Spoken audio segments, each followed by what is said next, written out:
Hello friends, Tanya here for Trinity Stamps, and today we're going to make some easy shaped Valentine's cards. I have the Love Heart foil, cut and foil, foiling plate and cutting die set here.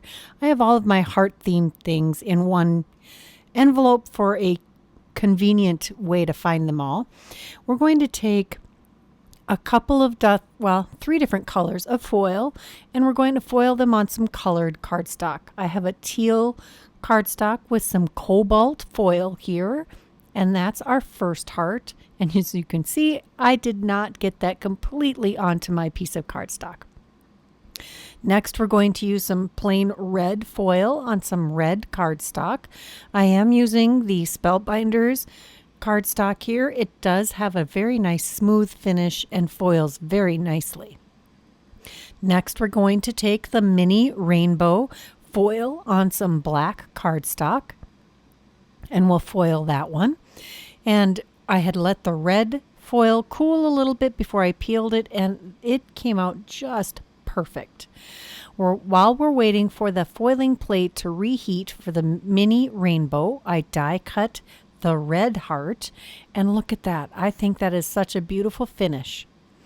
And the rainbow foil turned out gorgeous on the black cardstock. I truly am loving that, and I die cut that quick. And we have one more to die cut. That is the teal with cobalt. I did refoil that on the other side of the cardstock. Next, I have this reverse foiling plate. There are several companies that have these, and they're a great tool to have in your stash. We're going to use the negative of the foils to create 3 more foiled hearts. Next, we're going to take out the RAMENtic, like ramen, stamp set. Here I have stamped, colored, and die cut the images and one of the sentiments. This sentiment says, "I made you this RAMENtic card." We're also using the Tweet Heart stamped and die set. I've colored, stamped, and die cut these also. I actually looked up some vintage Valentine's cards to figure out how I wanted to color those. Next, I took 4 cardstock hearts that I die cut with the same die that I cut all of the foiled hearts. This is some heavyweight white cardstock. I die cut it, and now I'm using my score tool here to score at, I believe that's at 1/2 inch across the top of each of these hearts. These will be the inside or the back of the card and will hide the crease from the front of the card. This is one of the easiest way to make any shape into a shaped card. You just use your front uncreased part for the front of the card, and you just crease a line across the top of the inside of the card and fold that back, and you have a beautiful hinge on a shape. I'm going to use some liquid glue to adhere these together. You could use some double-sided tape if you wanted, whatever glue you have on hand.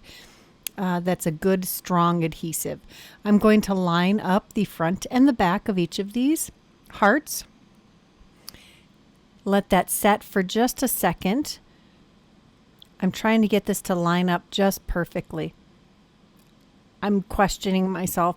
I don't know why while I'm adhering these together, but they do fit together perfectly. And you can see the other side of the cardstock where I messed up my foiling. I didn't think about that when I was die cutting this. That's okay.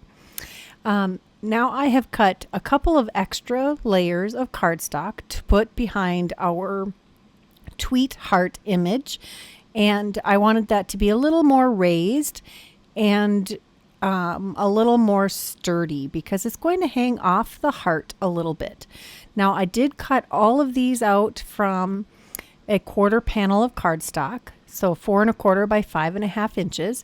So as long as you stay within the bounds of a 1/4 sheet of cardstock, these will fit in a regular A2 sized envelope also. Here we have the red foiling on red cardstock, and I'm going to take the Tweet Heart image that I colored the main heart in some shades of red. These are just Copic colored. You could use whatever alcohol markers you have on hand, or you could use watercolor, you could use colored pencils, whatever floats your boat. I am going to layer this one up also. I didn't think about adding any extra embellishments because I really didn't want to cover up any of that beautiful Glimmer hot foiling, which this is one of my favorite Glimmer foils from the Trinity line. This one just really foils beautifully.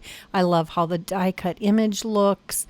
It's just gorgeous, and it really doesn't have to be used just for Valentine's Day. You could use it for all kinds of different occasions.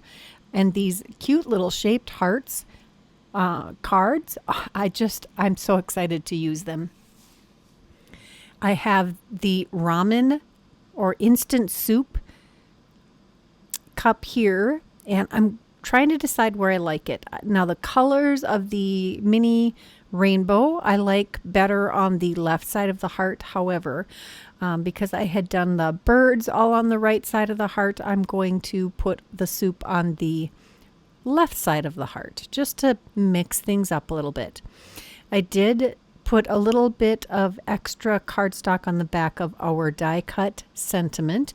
I did, by the way, stamp those with VersaFine Clair Nocturne ink and use some clear embossing powder to make those sentiments stand out a little more, which is one of my favorite tricks for making your sentiments really nice and bold.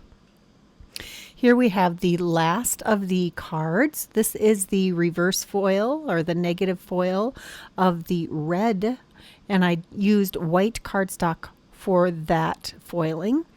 We'll add this cute little ramen cup and the same sentiment on the front. There's some really cute sentiments in that stamp set, including a birthday and an encouragement. And that is all 4 of the cards I created today. I didn't happen to stamp anything on the inside. There's not a ton of room on the inside to write, so I wanted to leave plenty of space to write a personal message. I hope you enjoyed this video. I hope it inspired you to create some of your own shaped cards. If you enjoyed it, please give this video a thumbs up. If you aren't subscribed to this channel, now is a great time to do that. Check that description box below for all of the products that I used today, and don't forget to give me a comment. I love to hear from you. Here are a couple more videos that I thought you might enjoy. Until next time, bye-bye.